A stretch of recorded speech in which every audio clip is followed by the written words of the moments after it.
சேமுடைய வம்ச வரலாறு. ஜலப்பிரளயம் உண்டாகி 2 வருஷத்திற்கு பின்பு 100 வயதான போது அர்பக்சாத்தை பெற்றான். நீங்கள் 11ஆம் அதிகாரம், அப்படியே 11ஆம் அதிகாரம் 30வது வசனத்தை வாசிங்க. சாராய்க்கு பிள்ளை இல்லை, நல்லடியா இருந்தாள். அதாவது சேமுக்கு 100 வயதில் தான் பிள்ளை பிறக்கிறது. ஆனால் சேமுக்கு பிள்ளை பிறக்கும் பொழுது அவனுடைய மனைவி மலடியா இருந்தாள் என்று வேதத்தில் குறிப்பிடவில்லை. ஆனால் ஆபிரகாமுடைய மனைவி, ஆபிரகாமுக்கு 100 வயசுல தான் குழந்தை பிறந்தது, 100 வயதாக இருக்கும் பொழுது. ஆனால் சாராள் மலடியா இருந்தாள் என்று வேதத்தில் முத இந்த இடத்துல தான் வருது. மலடி என்கிற அந்த வார்த்தை, பிள்ளை இல்லை, இந்த மலடிங்கிற அந்த வார்த்தை வேதாமத்தில், தமிழ் வேதாமத்தில் முதல் முறையாக இந்த இடத்துல தான் கடந்து வருகிறது. என்ன என்று நாம் பார்த்தோம் என்று சொன்னால், சேமுக்கு 100 வயதில் தான் குழந்தை பிறக்கிறது. ஆனால் ஆபிரகாமுக்கும் 100 வயதில் தான் குழந்தை பிறந்தது. ஆனால் சாராள் மலடியா இருந்தாள் என்று வேதம் தெளிவாக குறிப்பிடுகிறது. ஏன் மலடியா இருந்தாள் என்று குறிப்பிடுகிறது என்று சொன்னால், அதற்கு பிற்பாடு நம்ம பார்த்தோம்னா எல்லாருக்குமே 30 வயசு, 34 வயசு, 29 வயசுல குழந்தை பிறக்க ஆரம்பிச்சிடும். தேராகுக்கு 3 பிள்ளைகள் பிறந்தது, கிட்டத்தட்ட 75 வயதாகி ஆனது. ஆனால் ஆபிரகாமுக்கு 100 வயதானது. காரணம் என்ன என்று சொன்னால், வர வர வயது குறைந்து கொண்டே வருகிறது. அவர்கள் வாழ்கிற வாழ்க்கையினுடைய எண்ணிக்கை, அந்த வருடங்கள் குறைய ஆரம்பித்து விட்டது. சேமுக்கு அப்புறம் ஒரு சில பேர் ஒரு 400 வருஷம் அப்படி வாழ்வாங்க. அதுக்கப்புறம் பார்த்தீங்கன்னா எல்லாருக்குமே 34 வயசு, 29 வயசுலாம் குழந்தை பிறக்க ஆரம்பிச்சிடும். வயசு, அவங்களுடைய ஆயுசு நாட்கள் அப்படியே குறைந்து விட்டது. சாராளுக்கு உறுப்புகள் எல்லாம் செயலிழந்ததற்கு பிற்பாடு தான் குழந்தை பிறந்தது. அல்லேலூயா. நம்முடைய தேவன் இந்த உலகத்தை படைத்தது எதிலிருந்து என்று சொன்னால், ஒன்றும் இல்லாமல் இருந்து. ஒன்றும் இல்லாமல் இருந்து இந்த உலகத்தை படைக்க முடியும் என்று சொன்னால், உடல் உறுப்புகள் எல்லாம் செயலிழந்த அந்த சாராளின் மூலமாக ஒரு அற்புதத்தை, ஈசாக்கை பெற கர்த்தரால் முடியும், பெற வைக்க கர்த்தரால் முடியும். அல்லேலூயா. உறுப்புகள் எல்லாம் செயலிழந்து விட்டது. இது இயற்கைக்கு அப்பாற்பட்டது. ஏன் என்று சொன்னால், உறுப்புகள் செயலிழந்ததை எந்த ஒரு மருத்துவர்களும் குழந்தை பிறக்க வாய்ப்பே இல்லை. அது மாத்திரமல்ல, ஒரு சில ரொம்ப ரேரிங்காக தான் வயசான இதில் ஒரு சில காரியங்கள் தான் இப்போ குழந்தைகள் பிறக்கிறத நம்ம பார்க்குறோம்.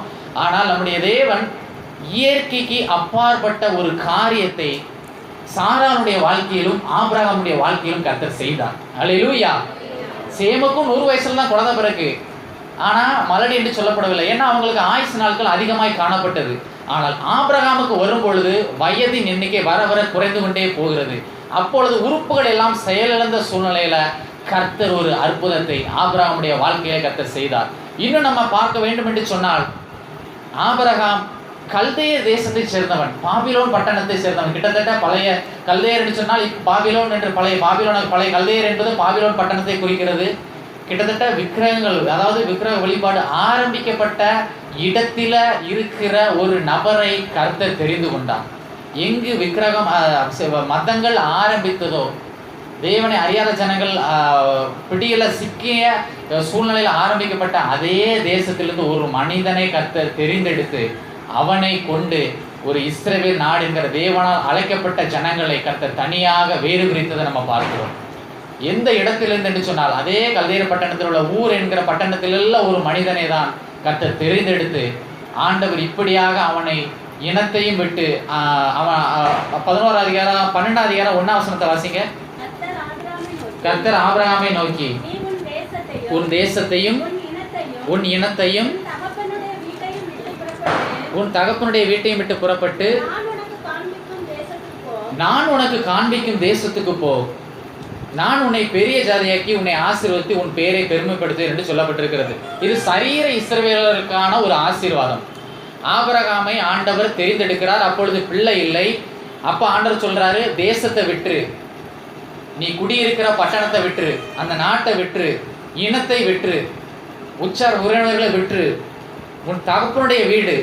இன்றைக்கு ரட்சிக்கப்படுவதற்கு ஒரு பெரிய தடை அநேகருக்கு என்ன என்று சொன்னால், அவர்கள் இருக்கிற இடத்தை விடுவது மிக, ஏதாவது ஆண்டவர் ஒரு இடத்துக்கு ஊழியத்துக்கு அழைக்கிறார் என்று சொன்னால், அவர்கள் ரட்சிக்கப்பட்டிருந்தாலும் அந்த இடத்துக்கு போவதற்கு அநேகர் ஒப்பு கொடுக்கிறார்கள். ஒரு சிலர் ஒப்பு கொடுப்பதற்கு தயங்குகிறார்கள். சிலருக்கு உறவினர்கள், அவங்க என்ன நினைப்பாங்களோ, இந்த ஜனங்கள் நம்மளை என்ன நினைப்பாங்களோன்ட்டு அவங்கள பார்த்துட்டு என்ன செஞ்சிருந்தாங்கன்னா அதற்கு பயந்து ரட்சிக்கப்படாமல் இருக்கிறார்கள். தகப்பனுடைய வீடு, ஒருவேளை ஆஸ்திகள் அதிகமாக இருந்தாலும் அந்த ஆஸ்தி இருக்கிறது நிமித்தமாக இதை விட்டுட்டு நம்ம எல்லாத்தையும் இழந்துட்டு போகணுமா, ஒண்ணுமே இல்லாம ஆண்டவர்காண்டி போகணுமா, அதை நினைத்து என்ன செஞ்சிருந்தாங்கன்னா தகப்பனுடைய வீட்டை, ஏன்னா பூர்வீக வீடு சொத்து பத்து எல்லாமே எங்க இருக்கு, ஆபிரகாமுக்கு அந்த ஊர் பட்டணத்துல தகப்பன் சேர்த்து வச்ச எல்லாமே இருக்கு. அதை என்ன செய்றாரு, ஆண்டவர் சொன்னோன்னே எல்லாத்தையும் விட்டுட்டு வர சொல்றாரு. ஏன்னா சாதாரண காரியம் கிடையாது. அவருக்கு ஒரு வீடு இருந்தாலும் சரி, ஏன்னா அப்போ அதை விட்டாச்சுன்னா அவருக்கு பரதேசி மாதிரி தான். கிட்டத்தட்ட அவருக்கு வீடு இருக்காது, இடம் இருக்காது. எங்கெங்கேயாவது போகிற இடத்துல தங்கிட்டு அப்படியே ஒரு கூடார மாதிரி போட்டு அப்படி போகணும், அப்படியே பிரயாணம், ஒரு பரதேசியினுடைய வாழ்க்கை, பரதேசியின் அனுபவம் தான். கிட்டத்தட்ட எல்லாத்தையும் விட சொன்னாரு. ஆபிரகாம் விட்டார். அல்லேலூயா. சில நேரங்களில் நம்மளுக்கு ஆசீர்வாதங்கள் தடையாவதற்கு காரணம் என்னன்னா, சில காரியங்களை ஆண்டவர் விட சொல்லுவார், சில காரியங்களை ஆண்டவர் தடை பண்ண சொல்லுவார், இது வேண்டாம் அப்படின்னு சொல்லுவார். அந்த காரியங்களை நம்ம விடும் பொழுதுதான் ஆண்டவருடைய ஆசீர்வாதத்தை நாம் பெற்றுக்கொள்ள முடியும். ஆமென், ஆமென். ஆபிரகாம் தேசத்தை விட்டுட்டான் ஆண்டவருக்காண்டி, உச்ச உறவினர்கள், இன பந்துக்கள், சொந்தங்கள் எல்லாத்தையும் விட்டுட்டான். தகப்பனுடைய வீடு, சொத்தை விட்டுட்டான். தகப்பனுடைய வீடுங்கும் போது அவனுடைய சொத்து பத்து எல்லாத்தையும் விட்டுட்டு ஆண்டவருக்காண்டி வர ஆரம்பிச்சிட்டான். அப்போ நம்முடைய வாழ்க்கையில சில காரியங்களை, எந்தெந்த காரியங்களை ஆண்டவருக்கு என்று விட சொல்லுகிறாரோ அந்தந்த காரியங்களை நாம் விடும் பொழுது ஆசீர்வாதம் தாமதமாகலாம். கிறிஸ்தவத்துல தாமதம் என்பது ஆபத்து கிடையாது. கிறிஸ்தவத்துல தாமதம் என்பது ஆபத்து கிடையாது. தாமதமாய் நமக்கு கிடைக்கதான் நம்ம நினைக்கிறோம். ஆனா கர்த்தர் அந்த தாமதமா கொடுக்கிறது என்னன்னா ஏற்ற வேலை. அவருக்கென்று ஒரு ஏற்ற வேலையை வச்சிருக்கிறாரு. ஆபிரகாமுக்கு ஈசாக்க 100 வயதுல தான், அவனுக்கு 100 வயதாகும் பொழுதுதான் கொடுக்கணும் என்பது அது தாமதம். ஆனால் ஆண்டவருடைய ஏற்ற வேலை 100 வயதுல தான் அவனுக்கு கொடுக்கணும் என்று பார்த்தோம்னா, சேமுக்கு அப்புறம் 100வது வயதுல இப்போ ஆபிரகாமுக்கு தான் கொடுக்கணும். அதுக்கு இடையில பார்த்தீங்க அப்படின்னா எல்லாருக்குமே 34 வயசு 29 வயசுலேயே குழந்தை பிறகு. அப்படின்னா 70 வயது வரைக்கும், கிட்டத்தட்ட நம்ம 29 30 வயசுனே வச்சுக்கிட்டோமே, 30 வயதுலலாம் குழந்தை பிறகு. அப்படிங்கும் பொழுது ஆபிரகாம் 70 வருடம் எப்படி இருந்திருப்பார், சாரால் எப்படி இருந்திருப்பாங்க. நம்ம சொல்லிடுறோம், இப்போ சுருக்கமாக நம்ம சொல்லிட்டு போயிருந்தோம். ஆனால் 70 வருஷம் அவங்க இது, அதாவது 70 வருஷம் டைவர்ஸ் வாங்கலை, விதவை ஆகார திருமணம் பண்ணி கொடுக்குறா. ஆனாலும் கூட சாரால் ஆபிரகாமை விட்டு பிரியவில்லை. சாரால் ஆபிரகாமை விட்டு ஈசாக்கு பிறகு வரைக்கும் தொடர்ச்சியா அவங்களுடைய வாழ்க்கையில வருத்தங்கள், குழந்தை பிறகுங்கிற வருத்தம் இருந்தாலும் ஆகார கூட்டி வைக்கிற இப்பெல்லாம் நம்ம பார்க்கிறோம் வேதத்துல. ஆனால் என்ன ஒரு மகத்துவம் என்று சொன்னால், குழந்தை இல்லைனாலும் ஆபிரகாமும் சாராலும் பிரியாமல் இருக்கிறார்கள். அது ஒரு பெரிய விஷயம். ஆகார கொடுத்தாலும் கூட குழந்தை இல்லைனாலும் பிரியாமல் இருப்பது என்பது ஒரு சாதாரண காரியம் அல்ல.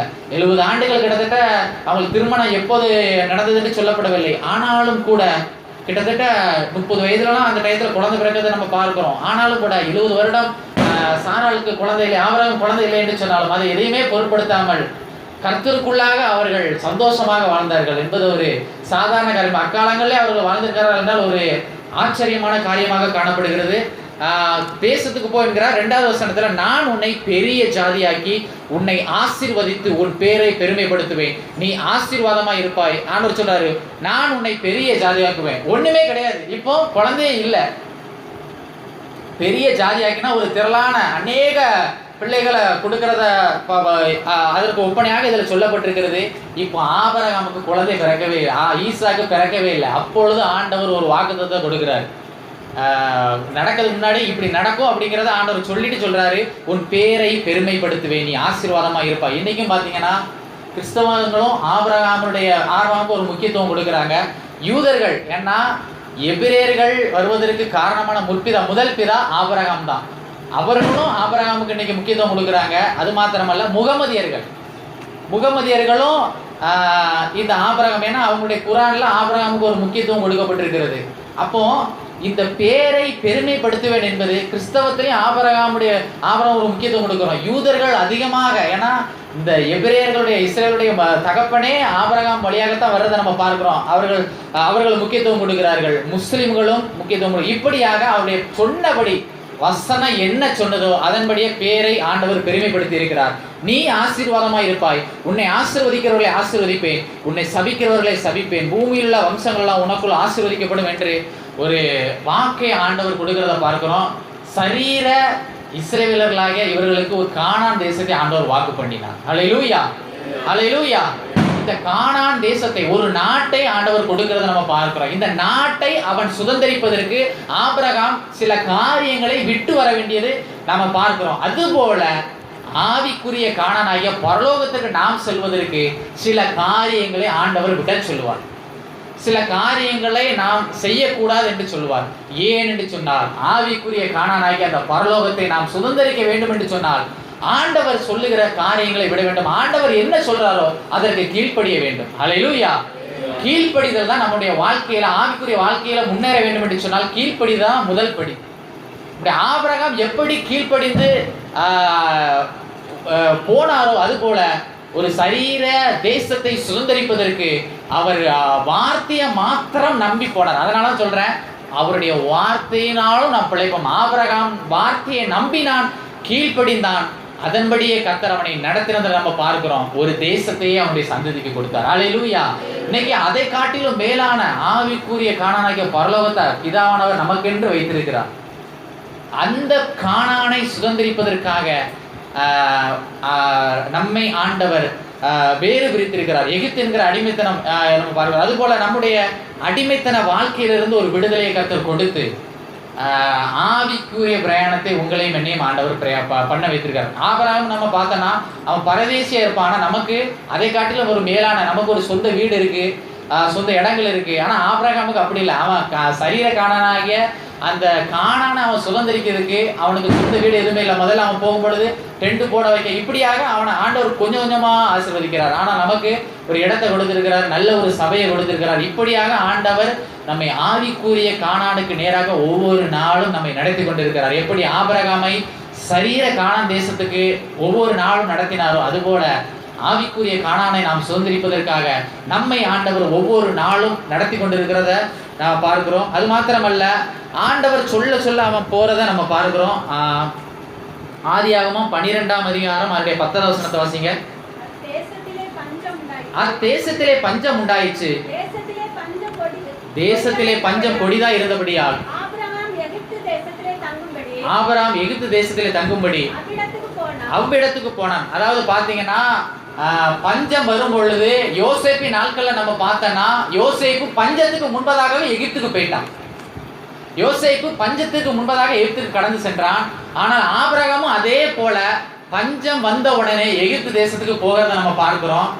யோசேப்பை கொண்டு அந்த பஞ்சத்துல, உலக நாடுகள் எதுவும் பஞ்சத்துல அழியாதபடிக்கு யோசேப்பை அதிபதியாக வைத்து அந்த பஞ்சத்தின் நாட்கள்ல கர்த்தர் ஒரு பெரிய காரியங்களை, பஞ்சத்தினால மக்கள் அழியாதபடிக்கு யோசேப்பை ஒரு கருவியாக கொண்டு பயன்படுத்தினதை நம்ம பார்க்கிறோம்.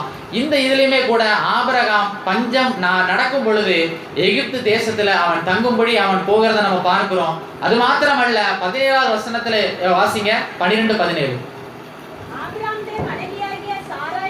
ஆபிரகாமுடைய மனைவியாகிய சாராள் நிமித்தம் கர்த்தர் பார்வோனையும் அவன் வீட்டாரையும் மகா வாதைகளால் வாதித்தார். எகிப்துல இஸ்ரவேல் ஜனங்களை 400 ஆண்டுகள் கிட்டத்தட்ட அடிமைத்தனம் பண்ணினார்கள்.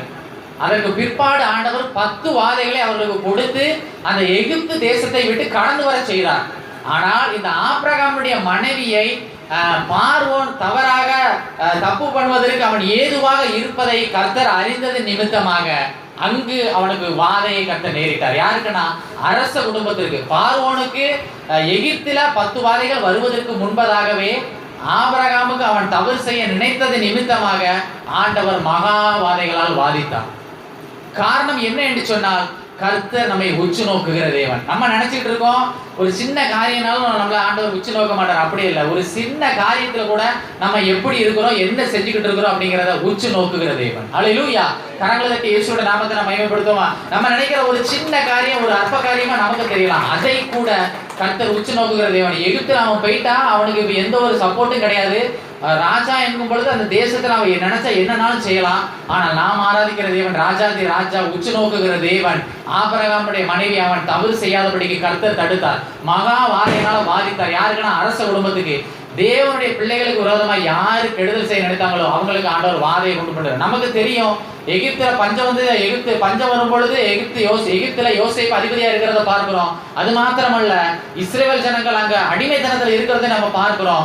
அவர்கள் செய்த அவர்கள் அடிமைப்படுத்த நிமித்தமாக எகிப்திய ஜனங்களுக்கு ஆண்டவர் 10 வாதைகளை கொடுத்தார்.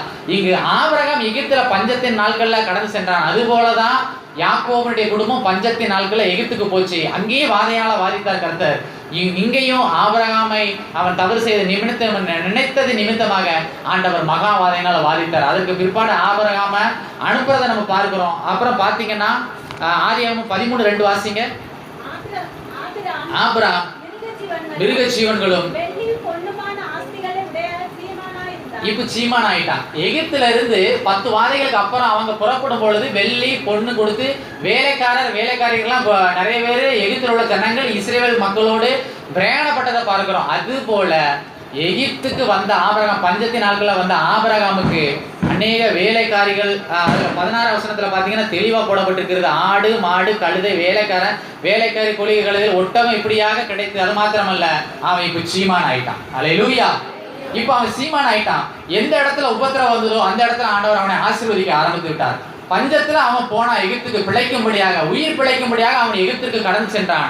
கடந்து சென்ற இடத்துல உபத்திரவம் அவனுக்கு வந்தது. எப்படி இஸ்ரேல் ஜனங்களுக்கு உபத்திரவம் வந்ததோ 10 வாதைகளால 400 வருஷம் அடிமைத்தனத்துக்கு பிற்பாடு ஆண்டவர் அந்த உபத்திரவத்திலிருந்து ஒரு விடுதலையை கொடுத்தாரோ, அவர்களை ஆண்டவர் வெள்ளி பொண்ணு அங்க எகிப்தில் உள்ளவர்களை எப்படி கொள்ளையாடின பொருளாக கொண்டு போனார்களோ, அது போல உபத்திரவம் முடிந்தது. மகா வாதையினால ஆண்டவர் பார்வோனுடைய குடும்பத்தை வாதித்ததற்கு பிற்பாடு இப்ப அவனுக்கு ஆடு கிடைச்சது, மாடு கிடைச்சது, ஒட்டகம் கிடைக்க ஆரம்பிச்சுட்டு, அது மாத்திரம் கழுதைகள் கிடைக்க ஆரம்பிச்சுட்டு, வேலைக்காரர்கள் கிடைக்க ஆரம்பிச்சுட்டு, வேலைக்காரிகள் கிடைக்க ஆரம்பிச்சுட்டு, இப்ப அவன் சீமான் ஆயிட்டான். அல்லேலூயா.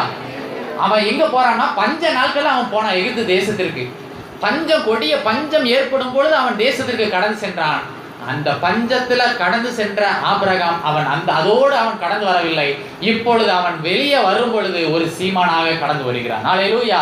அதனால நம்ம பாட்டு பாடுறோம், வெறுங்கையாய் நான் கடந்து வந்தேன், 2 பரிவாரங்கள் எனக்கு தந்தீர். யாக்கோபுக்கு 2 பரிவாரங்களை கொடுத்தது போல அவன் ஒரு கோலும் கையுமாக கடந்து சென்றான்.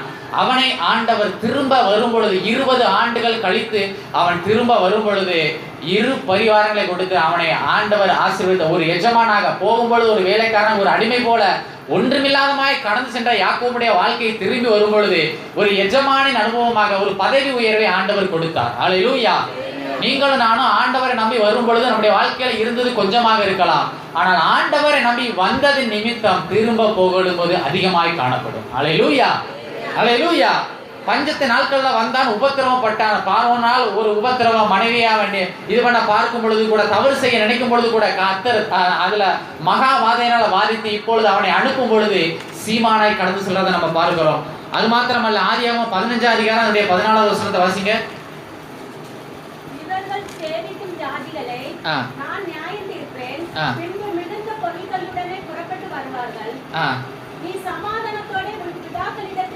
நீ சமாதானத்தோட இவன் பிதாக்களிடத்தில் சேருவாய், நல்ல முதிர் வயதிலே அடக்கம் பண்ணப்படுவாய் என்று ஆபிரகாம் குறித்து சொல்லப்பட்டிருக்கு. ஆபிரகாமுக்கு ஆண்டவர் எகிப்தில் நடக்க போகிறார், இவனுடைய தலைமுறைகள் அடிமைப்படக்கூடியதை ஆண்டவர் ஒரு தீர்க்க தரிசனமாகவே ஆபிரகாமுக்கு சொல்லிட்டாரு.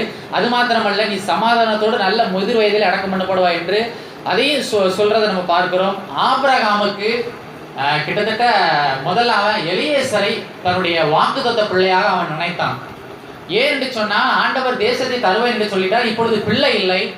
ஆனாலும் கூட முதல்ல அவன் வேலைக்காரர்கள் பிரதானமான வேலைக்காரனாக எலியேசரை அவன் நினைக்கிறத நம்ம பார்க்கிறோம். தன்னுடைய பிள்ளையாக அவன் நினைத்தான். 2வது இஸ்மவேலை அவன் பிள்ளையாக நினைத்தான். ஏன்னால் அவனுமே கிட்டத்தட்ட அவனுக்கு பிள்ளைங்கிறதுனால அவனை அவன் சுதந்திரவாளியாக நினைத்தான். ஆனால் கடைசியில் ஈசாக்கு கொடுத்ததுக்கு ஒருபாடு கர்த்தர் சொன்னதுபடி விசுவாசத்தினால் நீதிமான் பிழைப்பான் என்பது போல ஆபிரகாம் விசுவாசித்தான், அது அவனுக்கு நீதியாக எண்ணப்பட்டது என்பது போல ஆண்டவர் அவனுடைய விசுவாசத்தை அங்கீகரித்தார். அல்லேலூயா. இன்னைக்கு நீங்களும் நானும் நம்முடைய வாழ்க்கையில விசுவாசங்கள் என்னென்ன காரியத்தில் நம்ம நம்பிக்கை வைத்திருக்கிறோமோ, என்னென்ன காரியங்களை விசுவாசம் வைத்திருக்கிறோமோ அதை நாம் இழந்து விடாதபடிக்கு, அது குறைந்து விடாதபடிக்கு விசுவாசம் கூடிக்கொண்டே இருக்க வேண்டும். கர்த்தருக்குள்ள வைத்திருக்கிற விசுவாசம், மனுஷங்கள் மேல வச்சிருக்கிற நம்பிக்கையை விட கர்த்தர் மேல் பற்றுதலா இருப்பதே நலம்னு வேதத்துல நம்ம தெளிவா பார்க்கிறோம். ஆண்டவர் மேல் வைத்திருக்கிற விசுவாசம் போக போக கூட வேண்டுமே ஒழிய அது குறையக்கூடாது. இப்படி வாழ்க்கையில குறையக்கூடாது. ஆபிரகாமுடைய வாழ்க்கையிலும் சாராளுடைய வாழ்க்கையிலும் எலியேசரை நினைக்கிறார்கள், இஸ்மவேல் நினைக்கிறார்கள், ஒரு சில காரியங்கள் அவர்களுக்குள்ளாக காணப்பட்டது. ஆனாலும் கூட கர்த்தர் சொன்னபடி 99 வயசுல சொல்றாரு, இப்பொழுது நீ உத்தமனாயிரு, சொன்னதன்படியே ஆண்டவர் நடத்துகிறது. அப்போ 99 வயசுல ஆண்டவர் என்னத்தை எதிர்பார்க்கிறார்? உத்தமத்தை எதிர்பார்க்கிறார். நம்முடைய வாழ்க்கையில நம்ம நினைக்கலாம் வயசாயிட்டு, அப்படி அல்ல. 99 வயசுலயே ஆண்டவர் என்ன சொல்றாருன்னா, நீ எனக்கு முன்பதாக உத்தமனாயிரு. ஹல்லேலூயா. இன்னைக்கு நீங்களும் நானும் கர்த்தருக்கு முன்பதாக, வயது எவ்வளவு ஆனாலும் பிரச்சனை இல்லை, எவ்வளவு வயதானாலும் கர்த்தருக்கு முன்பதாக நாம் உத்தமமாக இருக்க வேண்டும். ஏனென்று சொன்னால் உத்தமனுக்கு கர்த்தர் துணையாக இருப்பார். உத்தமனுக்கு மனிதர்கள் துணை இல்லை என்று சொன்னாலும் உங்களையும் என்னையும் ஆராதிக்கிற தேவன், நீங்களும் நானும் ஆராதிக்கிற தேவன் நமக்கு துணையாக இருப்பார். ஆண்டவர் நம்மிடத்தில் எதிர்பார்க்கிற காரியம் என்னன்னு சொன்னால், விசுவாசத்தில் குறைவுபட்டு விடக்கூடாது. ஒரு சரீரமாக வாக்கப்பட்ட ஆபிரகாமுடைய சந்ததிக்கு ஆண்டவர் ஒரு தேசத்தை கொடுத்ததை நம்ம பார்க்கிறோம். அதுல அந்நிய ஜனங்களை ஆண்டவர் துரத்தி விட்டு அந்த தேசத்தை அவர் கொடுக்கிறத நம்ம பார்க்கிறோம். ஆனாலும் கூட பரலோகத்துல அந்நியர்கள் யாருமே இல்லை. தூதர்கள் இருக்கிற, எப்பொழுதும் பரிசுத்தமா இருக்கிற, பரிசுத்த குறைவு இல்லாத இடம், கண்ணீர் இல்லாத இடம். இந்த கண்ணீர் உள்ள அந்த வாடகை உலகத்துல நீங்களும் நானும் வாழ்வது என்னன்னா ஒரு வாடகை உலகம், அல்லது ஒரு ஒத்தினோட நம்ம சொல்லலாம். நமக்கென்று ஒரு சொந்த இடம் இருக்கிறது, அதுதான் பரலோகம். அல்லேலூயா. ஆபிரகாம் விசுவாசித்து நம்பி வந்தான். அவனுக்கென்று, அவனுடைய சந்ததிக்கென்று இஸ்ரவேல் தேசத்தை ஆண்டவர் கொடுத்திருக்கிறார். இன்றைக்கும் அந்த தேசம் இருக்குது. அந்த ஜனங்கள் தேவனால் தெரிந்து கொள்ளப்பட்ட முதலாவது அழைக்கப்பட்ட ஜனம் இன்றைக்கும் அங்கே இருக்கிறத நம்ம பார்க்கிறோம். ஆனால் நமக்கென்று ஆண்டவர் வாக்கு பண்ணி இருக்கிற தேசம் என்னன்னு சொன்னால், அந்த தேசமாவது பூமியில இருக்கிறது. நீங்களும் நானும் சுதந்திரிக்க போகிற தேசம் பரலோகத்தில் இருக்கிறது. கரங்களை தட்டி இயேசுவின் நாமத்தை நாம் மகிமைப்படுத்துவோமா? ஒரு சரீர இஸ்ரவேல் ஜனங்களுக்கு, விசுவாசித்து நம்பி வந்த ஜனங்களுக்கு ஆண்டவர் எந்த தேசத்தை கொடுத்திருக்கார்? பாலும் தேனும் ஓடுகிற தேசம் என்று பூமியில் உள்ள தேசத்தை ஆண்டவர் கொடுத்திருக்கிறார். ஆனால் நமக்கு ஆண்டவர் வாக்கு பண்ணி நித்திய ஜீவனை அழிப்பேன் என்பதை அவர் நமக்கு செய்த வாக்குத்தத்தம். நித்திய ஜீவனை அழிப்பேன் என்பதே அவர் நமக்கு செய்த வாக்குத்தத்தம். சரீர இஸ்ரவேல் ஜனங்களுக்கு கொடுத்த தேசத்தை பார்க்கிறோம், அது மேலான தேசம். ஏன் என்று சொன்னால் அது பூமியில் இல்லை, அது பிதாவால் கட்டப்பட்டது. வெளிப்படுத்தல சொல்லப்பட்டிருக்குது எப்படி எப்படி பரலோகம் இருக்குன்னு ஆண்டவர் ஒப்பனையா சொல்லியிருக்கிறார். இது கூட ஆண்டவர் வேறு ஆட்கள் இருந்த தேசத்தை துரத்தி ஆண்டவர் கொடுத்திருக்கிறார். ஆனால் அது நமக்கு பிதாவினால் கட்டப்பட்ட ஒரு ஆவிக்குரிய கானானாகிய ஒரு கானானை, ஒரு தேசத்தை ஆண்டவர் நமக்கென்று பரலோகத்தில் வைத்திருக்கிறார். இந்த கானான் பூமியில் இருக்கிறது. நாம் சுதந்திரிக்க போகிற கானானோ அது பரலோகத்தில் இருக்கிறது. அல்லேலூயா. எவ்வளவு ஒரு அற்புதமான தேவன், எவ்வளவு ஒரு ஆச்சரியமான தேவன். ஒரு நிரந்தரமாக ஆண்டவரோடு இருப்பதற்கு ஒரு நல்ல தேசத்தை ஆண்டவர் வாக்கு பண்ணியிருக்கிறார். அந்த தேசத்தை சுதந்திரிப்பதற்காக நாம் ஒவ்வொரு நாளும் எப்படி சரீர கானானை அவர்கள் சுதந்திரிப்பதற்கு கிட்டத்தட்ட எகிப்து அடிமைத்தனம் ரட்சிக்க கூடாதபடிக்கு, நம்முடைய வாழ்க்கையில எகிப்து போன்ற ரட்சிக்க கூடாதபடிக்கு அநேக அடிமைத்தனங்கள் காணப்பட்டிருக்கலாம். அது பக்கம் வனாந்தர வாழ்க்கை, அதுக்கு பிற்பாடு எரிகோ, யோர்தான், இப்படி இந்த சோதனையின் வழியாக அவர்கள் அந்த தேசத்தை சுதந்திரிக்கிறத நம்ம பார்க்கிறோம். அது போல உங்களுக்கும் எனக்கும் ரட்சிக்கப்பட்டது எகிப்தின் வாழ்க்கையிலிருந்து வெளிவந்ததுக்கு பிற்பாடு ஒரு வனாந்தர வாழ்க்கை நம்முடைய வாழ்க்கையில காணப்படலாம். அது மாத்திரமல்ல செங்கடல், வனாந்தரம், அது மாத்திரமல்ல யோர்தான், எரிகோ, இப்படி இந்தவித அனுபவங்கள் வழியாக ஆண்டவர் உங்களையும் என்னையும் நடத்தலாம். ஆனாலும் கூட ஆவிக்குரிய கானானை சுதந்திரிப்பதில் நம்ம சோர்ந்து போய்விடவே கூடாது. இஸ்ரவேல் ஜனங்கள் 40 வருஷத்துல சோர்ந்து போயிட்டாங்க, முறுமுறுக்க ஆரம்பிச்சாங்க. ஆனா நம்முடைய வாழ்க்கையில அந்த ஆவிக்குரிய கானானை சுதந்திரிக்கும் வரைக்கும் நம்முடைய வாழ்க்கையில எது வந்துடக்கூடாது? முறுமுறுப்பு வந்துடக்கூடாது, சோர்வு வந்துடக்கூடாது. அது மாத்திரமல்ல ஆவிக்குரிய இஸ்ரவேல் நம்மை குறித்து ஒரு சில காரியங்கள் நாம் பார்க்க இருக்கிறோம். ரோமர் 16 அதிகாரம் அதனுடைய 27 வசனத்தை, 16 அதிகாரம் 11 அதிகாரம் அதனுடைய 16 வசனத்தை வாசிங்க. ரோமர் 11 அதனுடைய 16 வசனம்.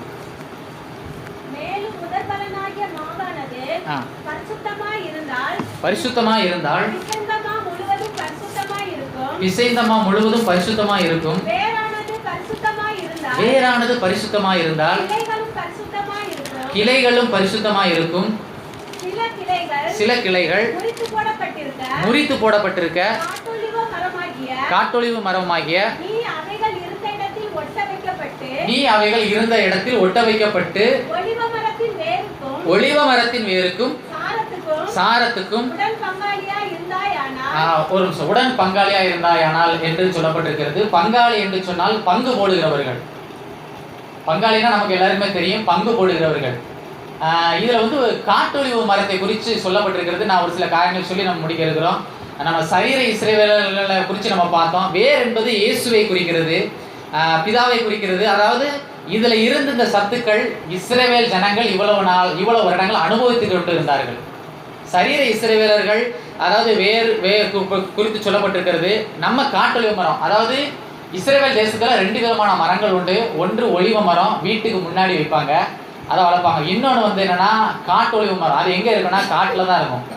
ரட்சிக்கப்படுவதற்கு முன்பதாக நாம் எப்படி இருந்தோம்னா காட்டான்களாக, கிட்டத்தட்ட ஒலிவ மரத்திற்கு புறம்பே காடுகள்ல, அதாவது பிதாவுக்கும் தேவனுக்கும் தூரத்துல இருந்தோம்.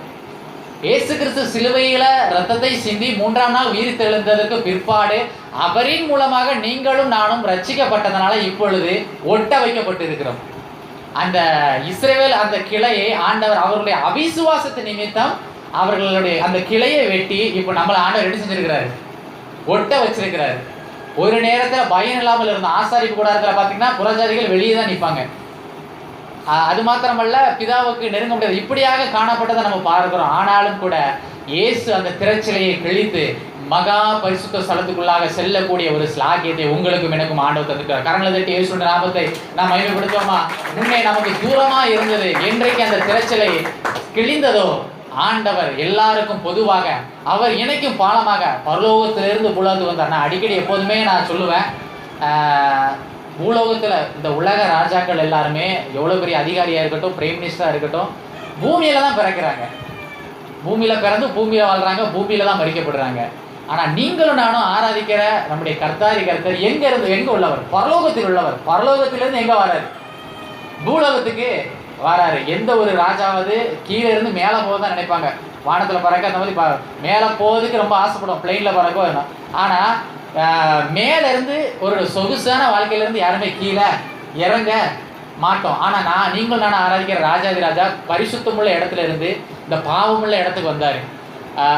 பரிசுத்தம் குறைவில்லாத இடத்துல இருந்து, கண்ணீர் இல்லாத இடத்துல இருந்து இந்த கண்ணீர் நிறைந்த உலகத்துக்கு கடந்து வந்தார். பாடு இல்லாத அந்த இடத்துல இருந்து பாடு உள்ள உலகத்திற்கு கடந்து வந்தார். ஏன் என்று சொன்னால் பரலோகத்திலிருந்து ஏன் கடந்து வந்தார்னா, அந்த அளவு உங்களை என்னை ஆண்டவர் நேசிக்கிறார். ஏன்னா அவர் ராஜாதி ராஜாவா இருப்பது மாத்திரமல்ல, ராஜாக்களை தள்ளி ராஜாக்களை ஏற்படுத்துகிற ஒரு தேவன், நீங்களும் நானும் ஆராதிக்கிற தேவன். உங்களே என்னை எந்த அளவுக்கு நேசிக்கிறார்னா, பரலோகத்திலிருந்து நமக்காக அவர் இறங்கி வந்தார், பாடுபட்டார். இந்த உலகத்தில் நம்மை போல 33 ஆண்டுகள் வாழ்ந்தார். 3 ஆண்டுகள் ஊழியத்தை அவர் நேர்த்தியாக செய்து பிதாவின் சித்தத்தை முடித்தார். அது மாத்திரமல்ல, எவ்வளவோ உபத்திரவங்கள், சிலுவையில் அடிக்கப்படுது, 39 அடிபடுறாரு. கிட்டத்தட்ட ஒரு ரத்தம், எவ்வளவோ ரத்தம் கொஞ்சம் கொஞ்சமாக வெளியே போகுது. ரத்தம் வெளியே போக போக உயிர் கொஞ்சம் கொஞ்சமாக நம்மை விட்டு பிரிந்து செல்லும். எவ்வளவு பாடுகள் ஆண்டவர் பட்டிருக்கிறாரு. 3ஆம் நாள் உயிர் தெழுந்தார். இன்னைக்கும் எத்தனையோ ராஜாக்களுடைய கல்லறைகள் அடைக்கப்பட்டு இருக்கு, எத்தனையோ எல்லா மக்களுடைய கல்லறையுமே அடைக்கப்பட்டு தான் இருக்கு. இயேசுவின் கல்லறை மாத்திரமே திறக்கப்பட்டிருக்கு. ஹல்லேலூயா. இயேசுவின் பரலோகத்திலிருந்து இந்த பூலோகத்துக்கு வந்த இயேசுவின் கல்லறை மாத்திரமே இன்றைக்கும் திறக்கப்பட்டிருக்கிறது. இன்றைக்கு நம்ம போனாலும் அந்த கல்லறையை பார்க்கலாம். ஆனால் இயேசு அங்கே இல்லை, கல்லறை இன்றும் திறக்கப்பட்டிருக்கிறது. மற்றவருடைய கல்லறைகளை திறந்தால் அது நாச்சம் எடுக்கும். இயேசுவின் கல்லறை மாத்திரமே இப்பொழுதும் திறந்திருக்கிறத நம்ம பார்க்கிறோம். அந்த அளவுக்கு நம்மை நேசிக்கிறத நம்ம பார்க்கிறோம். காட்டு ஒலிவு மரத்தை போல நம்ம வெளியே இருந்த நம்மளை இப்போ ஆண்டவர் என்ன செஞ்சுட்டாரு? அங்கிருந்து வெட்டுதாரு. இப்போ நம்மளை இப்போ ஆண்டவர் சிலுவையின் மூலமாக நம்மை ரட்சித்திருக்கிறார், வேறு பிரித்திருக்கிறார். ஒலிவ மரத்தை பற்றி நம்ம சொல்லணும் அப்படின்னா, ஒலிவ மரம் எவ்வளவு தண்ணீர் வந்தாலும், தண்ணீரே இல்லாட்டாலும் அது வாழுமா. நம்ம நோவா காலத்தில் பார்த்தீங்கன்னா அந்த கிளையை வந்து ஒலிவ கிளையை தான், தமிழ் பைபிளில் வந்து கிளைன்னு போட்டிருக்கு, ஆங்கில பைபிளில் பார்த்தீங்கன்னா ஃப்ரெஷ்ஷுன்னு போட்டிருக்கோம். ஃப்ரெஷ்ஷுனா என்ன அர்த்தம் அப்படின்னா, ஃப்ரெஷ் காய்கறிக்கும்ல, இப்போ தான் பறிச்சுட்டு வருகிற காய்கறி ஃப்ரெஷ். அதுக்கு அர்த்தம் என்னன்னா, உடனே அப்போ தான் மரத்துலேருந்து பறிச்சுட்டு வருகிற காய்கறி மாதிரி கொழுந்து இலை, ஒலிவ கொழுந்து இலையை அந்த புறாவானது பிரித்து கொண்டு வருவதை நம்ம பார்க்கிறோம். அப்போ ஒலிவ மரம் எவ்வளவு தண்ணீர் வந்தாலும், தண்ணீரே இல்லாட்டாலும் அது வாழுமா. அதுபோல் அதனால தான் ஆண்டவர் இஸ்ரேல் ஜனங்களை ஆண்டவர் இப்படியாக ஒலிவ மரத்துக்கு ஒப்புமைப்படுத்திருக்கிறார். அதே ஒலிவ மரத்தை நம்ம இப்பொழுது ஒட்ட வைத்திருக்கிறத பார்க்கிறோம். அதுபோல் நமக்கு ஆசீர்வாதம் இருந்தாலும் நம்மளால் கிறிஸ்துவுக்குள்ள வாழ முடியும், ஆசீர்வாதம் இல்லைனாலும் நம்மளால் வாழ முடியும். ஏன் அப்படின்னா, ஒலிவ மரம் எவ்வளவு தண்ணீர்லையும் வாழும். ஏன்னா அவ்வளோ வெள்ளப்பெருக்களையும் அது கொழுந்து விடுது அப்படின்னா தண்ணீர் எவ்வளோ இருந்திருக்கும், அதுக்கப்புறம் வத்திக்கிட்டே இருக்கு. ஆனால் அவ்வளோ இதுலேயும் அந்த ஒலிவ மரம் அழியவில்லை, கொழுந்த கொடுக்கிறது அப்படி என்று சொன்னால், ஒலிவ மரம் எவ்வளவு தண்ணீரிலும் வாழக்கூடியது, தண்ணீரே இல்லாட்டாலும் அதால் வாழ முடியும். அதுபோல கிறிஸ்தவர்களாகிய நீங்களும் நானும் எவ்வளவு ஆசீர்வாதம் இருந்தாலும், ஆசீர்வாதம் குறைவாக இருந்தாலும், ஆசீர்வாதமும் இல்லையோ அது முக்கியமல்ல, கிறிஸ்துவுக்குள் நாம் வேறொன்றி நிலைத்து நிற்க வேண்டும். ஏன்னால் வேர் என்பது இயேசுவை குறிக்கிறது. நாம் கிளைகளா இருக்கிறோம், கனி கொடுக்க வேண்டும் என்று ஆண்டவர் விரும்புகிறார். ஹல்லேலூயா. ஆண்டவருக்கு என்று கனி கொடுக்கணும். இப்போ நம்ம ஒட்ட வச்சதுக்கு காரணம் என்னன்னா வேற ஒண்ணுமே கிடையாது. இவ்வளவு நாள் இஸ்ரவேல் ஜனங்கள் பெற்றுக்கொண்ட ஆசீர்வாதத்தை இப்போ ஒட்ட வச்சதுனால நாம் அந்த ஆசீர்வாதங்களை இப்பொழுது பெற்றுக்கொண்டு இருக்கிறோம். அவர்கள் அவிசுவாசனால் தள்ளப்பட்டிருக்கிறாங்க, திரும்ப அதில் தெளிவாக போடப்பட்டிருக்கிறது. அவங்களை திரும்பி ஆண்டவர் ஒட்ட வைப்பார், அவங்களுக்கும் ரட்சிப்போர்னு ஆண்டவர் சொல்லியிருக்கிறார். ஒட்ட வச்சதுக்கு காரணம் என்னன்னா, மரத்தை ஆண்டவர் வச்சிருக்காருன்னா அதில் என்ன எதிர்பார்ப்பார்? கனியை எதிர்பார்ப்பார். வேரிலிருந்து இப்போ நமக்கு சத்து. இப்போ இவ்வளவு நாள் காட்டு உரமாக இருக்கிறதுனால பிதாவுடைய ஆசீர்வாதங்கள் நமக்கு கிடைக்கல, இஸ்ரவேல் ஜனங்களுக்கு மாத்திரம் கிடைக்கப்பட்டு கொண்டிருக்கிறது. இப்பொழுது அந்த கிளையை ஆண்டவர் வெட்டி பிசாசுடைய கிரியிலிருந்து நம்மை ரட்சித்து வேறு பிரித்து அதிலிருந்து நம்மளை எடுத்து இப்போ ஆண்டவர் எங்க வச்சிருக்காருன்னா அவருடைய பிள்ளையாக இப்பொழுது இஸ்ரவேல் ஜனங்கள் இருந்த இடத்துல இப்போ நம்மை ஒட்ட வைத்திருக்கிறார். அல்லேலூயா, அல்லேலூயா. இப்போ பிதாவுக்கு நீங்களும் நானும் எப்படி ஆகிட்டோம்? பிள்ளைகள் ஆகிவிட்டோம். ஆபிரகாமால் அவங்க சரீர பிள்ளைகளாக காணப்பட்டார்கள். இயேசுவின் மூலமாக நாம் பிதாவுக்கு பிள்ளையாகிவிட்டோம். அல்லேலூயா, அல்லேலூயா. எவ்வளவு ஒரு அற்புதமான விஷயம் பாருங்க.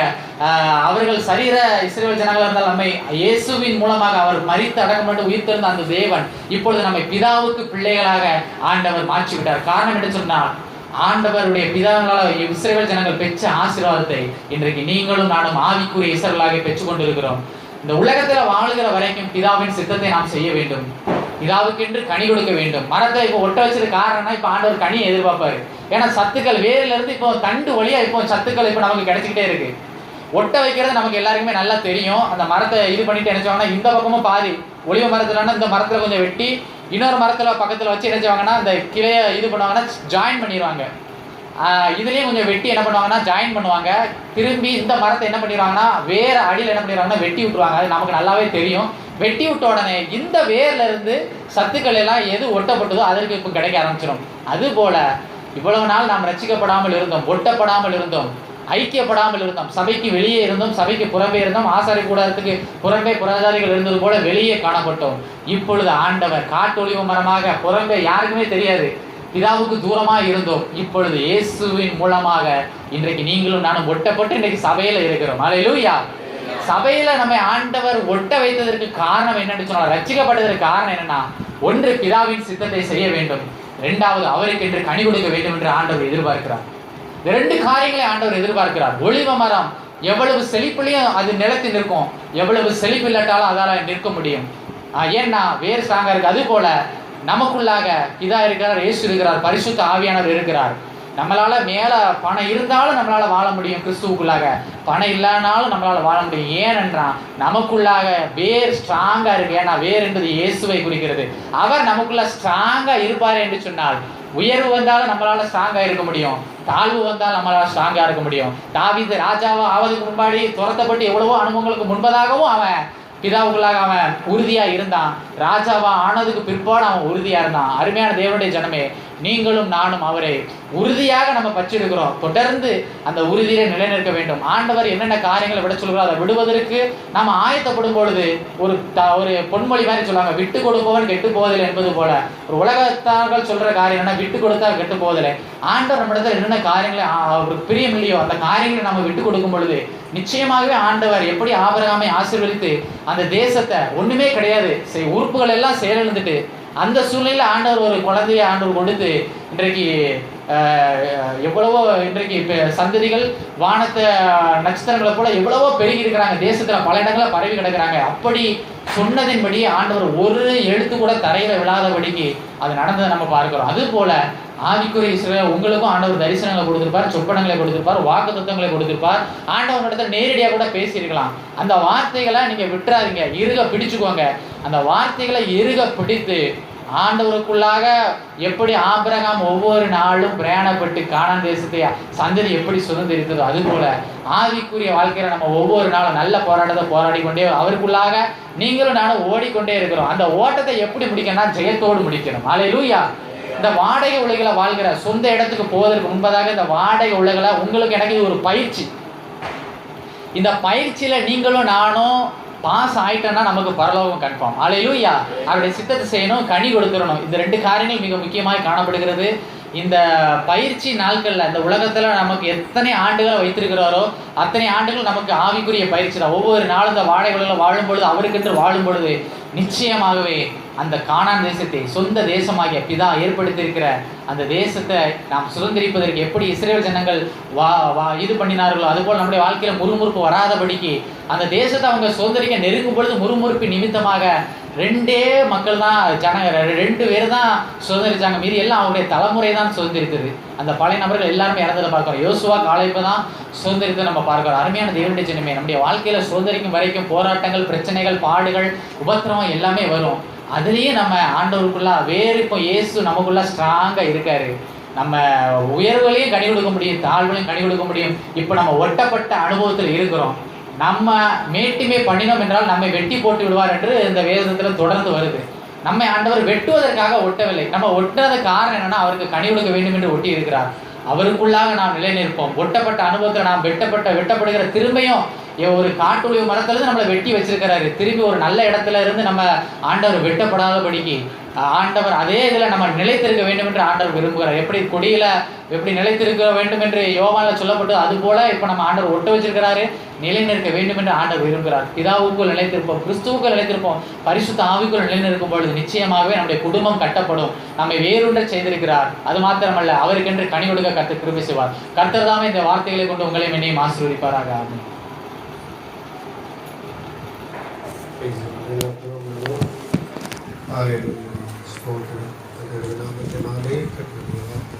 வார்த்தைகளை கேட்டோம். தேவனாகிய கர்த்தர் நம்மை இழைத்திருக்கிறதை எப்படி இழைத்திருக்கிறார்?